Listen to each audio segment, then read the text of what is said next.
This is Radar on the Radar Entertainment blog, coming to another edition of Movie Reviews and Observations number 144. This week, I was able to watch a full slate of 7 movies. First movie I watched with my roommate, where again, don't get it, went to bed earlier than I thought, got more sleep, fell asleep through this movie called Fortress Sniper's Eye. It's a sequel to the original movie called Fortress, where Bruce Willis is supposedly retired guy living on this retirement, but really it's a retirement place for special op people, and they got people who still work in the government, the military. They work there. Chad Michael Murray this time is a bad guy instead of a good guy. Jesse Metcalf's unbelievable as Bruce Willis' son, and he's got no skills of being in any form of military or government agency, but throughout the first movie and the second movie, he starts fighting all the bad guys who all have military training, and it's just like, okay, and his girlfriend with all the Botox got all the training after they almost died in the first one, and they bring her mother and her sister in the movie. The guy who was taking out all the bad guys in the first movie, they brought him back. The black guy who, I'm sorry that I'm saying this, but I'm forgetting his name off the top of my head, Shadarius Blaine from The Big Leap and the Jumanji remake. His character died in the first movie, but they're like, let's bring him back. They introduced some more people who were killed that were on the bad guys team. People on the good guys team died again. Bruce Willis barely, like last movie, moved around. Somehow in this movie, he's either strapped to a chair, stuck in a hospital bed, and then when he barely moves, it's like, I threw a flash grenade or whatever, whatever, smoke grenade, whatever it was, and try to take down Chad Michael Murray, who we all thought in the first one was dead. And then he said, I'm doing this to get my money back. And his wife was saved by Bruce Willis in the beginning, which is why he's in the hospital, because he's injured. And she realized how bad her husband is, and she goes, I don't want anything a part of this, blah, blah, blah, blah, blah. It was horribly written, horribly put together. I know there could be a case where they want Bruce Willis to continue to be in these action movies where he's picking his moments and stuff. But again, there was no point in the first movie, let alone a sequel. Then I watched the movie A Journal for Jordan, where I was like, okay, let me put something on in the background, that's long, and I could do some stuff, things like that. And this movie it's 2 hours and 11 minutes. There's no need for any movie again to be this long. It was very dragged out and boring. And of course, I was tired. I fell asleep. I rewatched it. But based on a true story and a clearly claimed booked, and supposedly Denzel Washington, people say is a good director, and we all know Michael B. Jordan is a good actor. But his character is dead in the movie, so it's more on her dating life, social life, her being a single mother, and all this other stuff. And it was just like, it was kind of dry. It was just like not that great of a movie. If it was maybe an hour, 50 minutes, it could have been better, but not that great. Then I was able to finally watch the new version of Cinderella, where the last Cinderella I watched was, the guy from All American. He plays like an actor who's like could save, wants to get the dream girl casted and marry her and stuff. And it's on a farm, and she got her weird stepsisters and her stepmother, and she's a star, and she's got to pretend to be a guy to be casted on the show. This one is, let's get Billy Porter to live out his dream of being a fairy godmother. A lot of gay people want to do that, supposedly. I don't know. I don't make this up. It's just what I heard. They wanted more representation. Pierce Brosnan played a king, and I just watched him the other week, if you guys remember, in The King's Daughter, where he wants his daughter, who's been hidden away, to only do what he wants, because he's very selfish about, like, getting the ultimate secret to life. And in this movie, he wants his son to marry certain princesses so he can rule all the kingdom. And so I think he's been listed as playing British kings or European kings. Is interesting. Minnie Driver, I thought she would have been the fairy godmother. She'd been perfect. They made her the queen, which is fine because she can actually sing. And Idina Menzel, we all know her from all the musical Broadway stuff, etc., Frozen. She played the evil stepmother, and I feel like she was a way better actress, way better singer and performer, and stole more scenes of the movie than this Camila Cabello woman that I personally never heard of. Supposedly she was in a girl group and then went solo, so like let's make her the movie. And this movie had like Queen and some other songs. So like in the Cinderella movie, you're getting like pop culture classic rock songs, pop songs, R&B songs, hip hop songs throughout the movie. Like Let's Get Loud. Like I've seen that in so many movies recently. It's like, and they like stop being unoriginal. And then James Corden was one of the mice in the movie, and I was like, okay, cool. And there's the other two mice in the movie, people I've heard before. It was okay, but again, there's no need for this movie to be almost 2 hours, even if it's a sing-along children's musical. Again, obviously it's pretty age appropriate, but again, There's been 2 Cinderella movies in the short period of the pandemic the last 4 or 5 years. Like, I don't get it. There was one even before the pandemic. It makes no sense.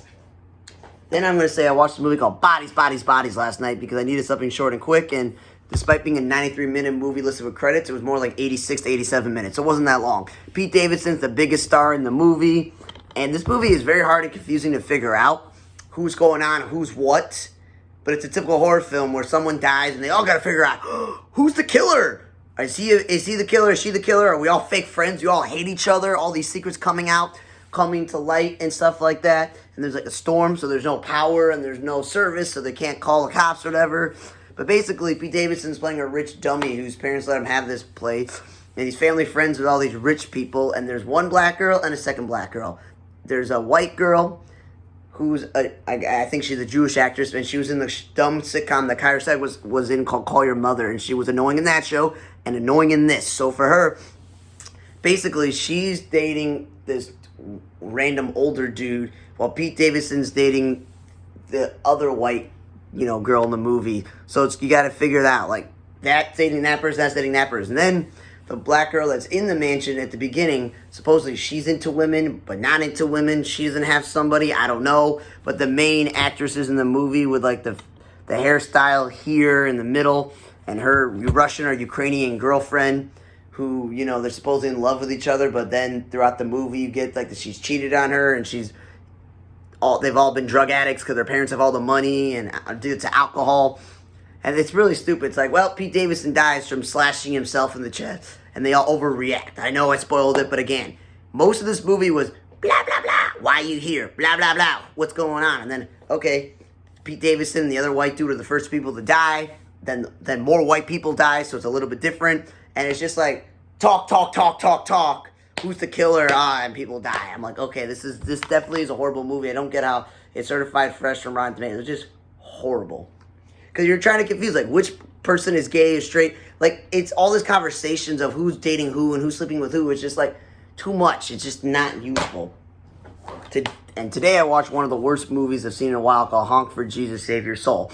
Regina Hall's been in good movies and even good TV shows. Sterling K. Brown, Black Panther, the O.J. Simpson trial show, and, of course, This Is Us, and he's been in some good movies. But the saving grace of the movie was not an hour and 43 minutes. It was more like 96, 97 minutes. Basically, they run the super mega church, and something happened where I guess he had a boyfriend, whatever, and ruined their marriage. And the whole point of the movie is documentary crew to rebuild up this mega church, but then one of their own congregants is opening up another church at the same time. And it's just like so much talking and talking and talking. I don't know, the lottery put a comedy sticker. They should put a stupid sticker on there. Like, I feel like Sterling K. Brown, you wasted your acting skills. Regina Hall, I don't know how much money they paid you to be in such a bad movie. Like, ugh. The reason I'm getting to the other 2 movies last because they were actually the most watchable. Kevin Hart's Fatherhood was the best. I never thought from this up and coming comedian years ago, Kevin Hart, where he sells out arenas. He's in all these action comedies with Dwayne "The Rock" Johnson and Ice Cube, and he's in all these comedies over the years that he can put on such a serious role about being a single dad whose wife dies after giving birth. And Little Rel Howery is in it, and it's funny to see the short 2 comedians arguing with each other and being friends. And then the other guy in the movie, Kerrigan, who is Victor Saz on Gotham, so I know him as a murderer killer. His boss I've seen before. His mother and his mother-in-law, I'm not sure who they are in terms of what I've seen him in. But obviously Frankie Faison was playing his father-in-law who gave really good advice. So I was like, yeah, that's good. And I thought, you know what? An hour and 40-something minutes, good length, not too long, not too short. It was the best movie I watched. It's probably one of the better movies I've seen. I know January started, but in the last 7-8 months. It was really, really good, and it says it's on Netflix. So I would definitely say go watch this. Last movie I watched in general this week was Marry Me with J-Lo, Owen Wilson. And basically, they made fun of J-Lo being married a bunch and being on all the socials and all the sponsorships as a singer-dancer. Obviously, there's no act. She's not an actress in the movie, but of course, she makes a whole big deal of her marriage, her future marriage to this other singer, where at the end of the tour they get married. And of course, the plot of the movie is she finds out he cheats on her. And Owen Wilson happens to be in the crowd with Sarah Silverman and Owen Wilson's daughter in the movie. And the sign says, "Marry Me," because Sarah Silverman brought the sign, but he was holding it. And she goes, yes. And it's all about, man, is this going to be a fake stunt? Are the two of them really married and going to be together? Or are they actually really going to fall in love? And, of course, if it's a dumb rom-com, they're going to fall in love and be really together. And there's some dumbness in the movie, some wasteful scenes that are not important. Sarah Silverman going, I'm a raging lesbian in this movie. And multiple times she mentions that. And, again, close to hour 52, not bad for something that's pretty funny. And there's a lot of singing and dancing.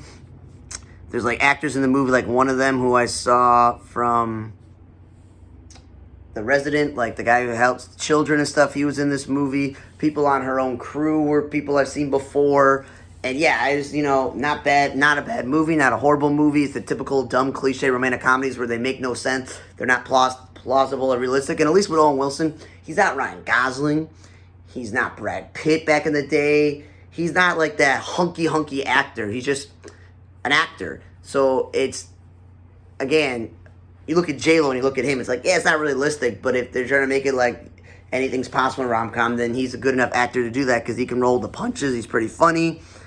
But yeah, I thought this was a very good movie based on what my expectations were for this. But yeah, Fatherhood's the best movie I saw this week, probably the best I've seen in a while. Marry Me is the best one to watch.